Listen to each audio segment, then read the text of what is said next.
Traditionally, car makers often go down the same route when building a new model or car. Over the years, they've stayed very similar. Well, there's one brand that's done things a little bit differently, and it's Citroen. Since being founded in 1919, 103 years ago, Citroen has been a French automobile brand that has done things extremely differently and, as a result, produced unbelievably quirky cars. I hope you enjoy this video of some of my favourite Citroens that have ever been made. No! God, please, no! Back in the early days of Citroen, they used to make vehicles that probably didn't stand out from the crowd, such as the older class of vehicles that we know today, and even though they were very cool, they decided to go even more French going into the 50s, 60s and 70s, sticking with this weird theme that they had. Some of their new cars are great today, but some of them are still keeping a lot of their French exquisiteness about them, and quirkiness as well.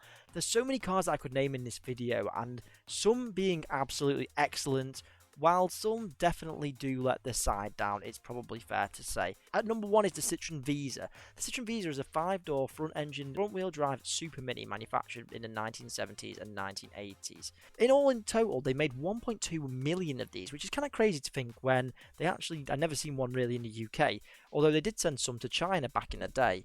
This is almost like a modern day Saxo, and it was this first little hatchback that had 4 doors, and it was not the best, but it was the Visa GTI that made this car really, really good. It was one of those cars that just seemed to be a little bit of a French hot hatch and really kind of got this idea of the hot hatch going. The Visa GT came along and it was very successful and sold really well, and some of them were really nice looking cars with this Visa GTI. These had great little engines. Now, they weren't powerful, but they were only up to 1.2 litre. If you look now, today, these prices of these cars are anywhere from about £5,000 to £40,000, depending on the top model.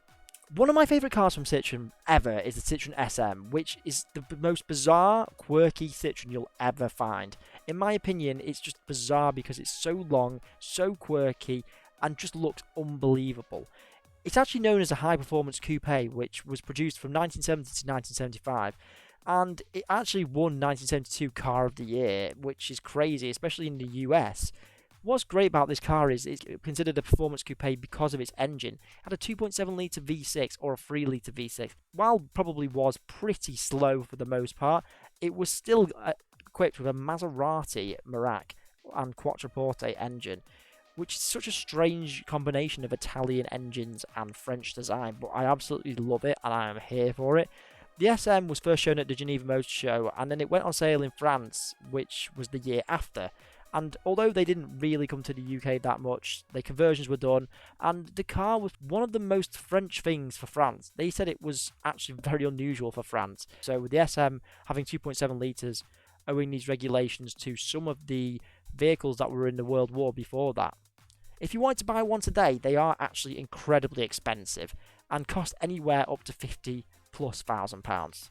My next quirky car from Citroen definitely is more modern, and it's the C6. The C6 was one of those cars that came out in 2005, and again it captured that French 1970s and 80s feel in a modern day car. And to this day, I actually still would love to own a C6. They're so cool.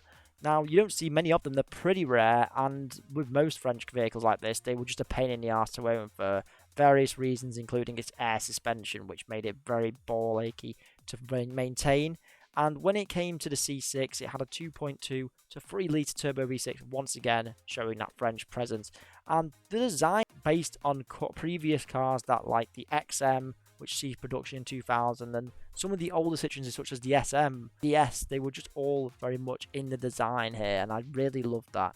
They only produced 140 horsepower, and weirdly enough, these cars are a bit cheaper than you might think, because the Citroen C6 nowadays, because it's such a headache to maintain, quite a big luxury car, no one really bought one in the UK. They really go for good numbers at around £7,000 for a good one. Built in 1968 to 1988, a very long period of 20 years, there was the Citroen Merhari, which a lot of people probably don't even know exists.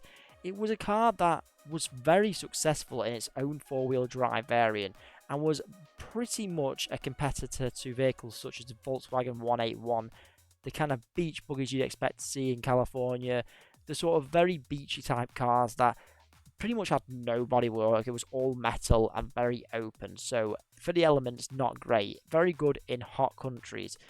these were just so unique and vehicles that you kind of would never really expect to see again. Yes, there's a new Merhari on the way, actually, but it's never going to be quite the same. It's kind of considered the utility vehicle used in the war and then built for the fun of enjoyment in the 60s, 70s, and 80s. Vehicles like this nowadays are going for quite a bit of money. I'm talking anywhere from £20,000 to £40,000, given how rare these are to find. Surprisingly, of all 144,000 that were produced, it seems very difficult to find one online. Perhaps this next one should have been included with the SM, because the DS was one of France's most successful, most common, and most Frenchest of cars you could imagine. Back in 1955, when it was first launched, it was a very strange car, and this is where I meant the Frenchness came in.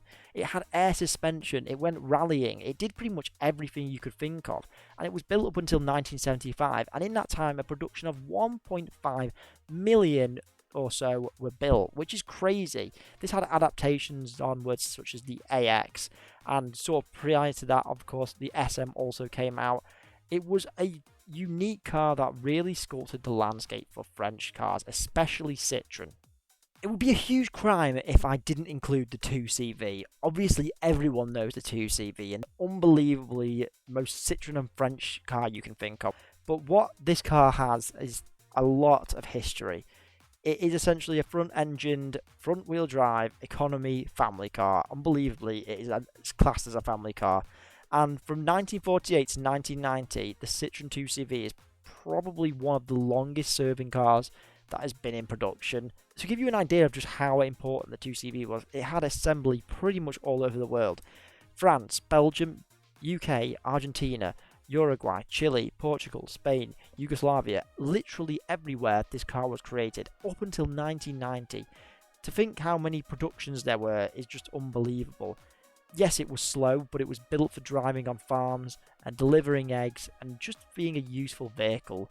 The original, offering 9 horsepower, had absolutely nothing to compare to today's standards, and it's insane to think how iconic this car is. I need not say any more. These went from 9 to 29 horsepower. Prices for these now typically sit at around £10,000 to £20,000 in the UK. For a good one. If you wanted a really bad one, you probably could get one for less.